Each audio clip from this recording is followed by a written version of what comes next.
Hello friends, welcome to Meenakshi Sivasankaran. இன்றைக்கி நாம் என்ன பார்க்க போகிறோம்னா, சமையலில் அடை, சுவையான அடை வந்து எப்படி செய்யறதுன்னு பார்க்க போகிறோம்.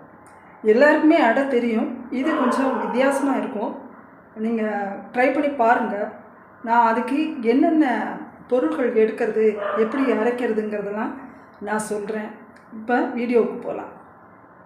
அடைக்கு தேவையான பொருட்களை சொல்கிறேன்.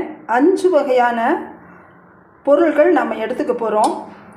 இது 1 டம்ளர் வந்து புழுங்கல் அரிசி எடுத்துகிட்ருக்கேன். அதே போல் 1 டம்ளரில் வந்து கடலைப்பருப்பு எடுத்துகிட்ருக்கேன். அதுபோல் 1 டம்ளர் துவரம் பருப்பு, 1 டம்ளர் பாசிப்பருப்பு, 1 டம்ளர் உளுத்தம்பருப்பு. அதே போல் மிளகா வத்தல் வந்து நமக்கு தேவைக்கு தகுந்த மாதிரி எடுத்துக்கலாம். நான் ஒரு 6 வத்தல் எடுத்துகிட்ருக்கேன்.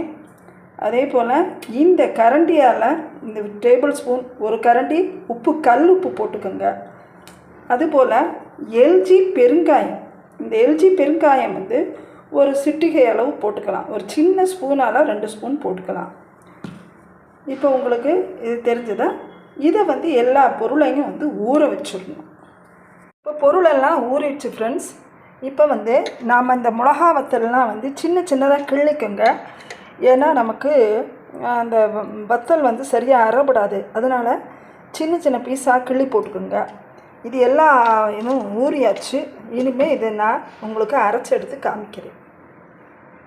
கருவேப்பிலை 1 காம்பு எடுத்துக்கோங்க. இதை அப்படியே அதில் பிச்சு போடணும்.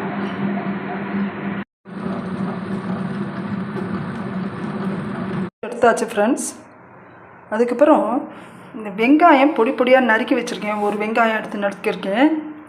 இந்த வெங்காயம் சில பேருக்கு பிடிக்காது. நான் வந்து இந்த மாவை 2ஆக பகுந்துருக்கேன்.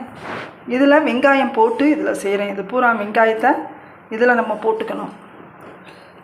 இதோடு போட்டுட்டு மாவை நல்லா கலந்துக்கோங்க.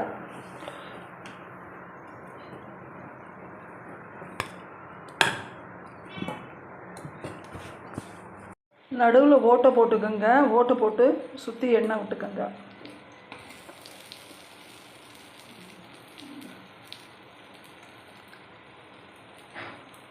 நல்லா வெந்துடுச்சு.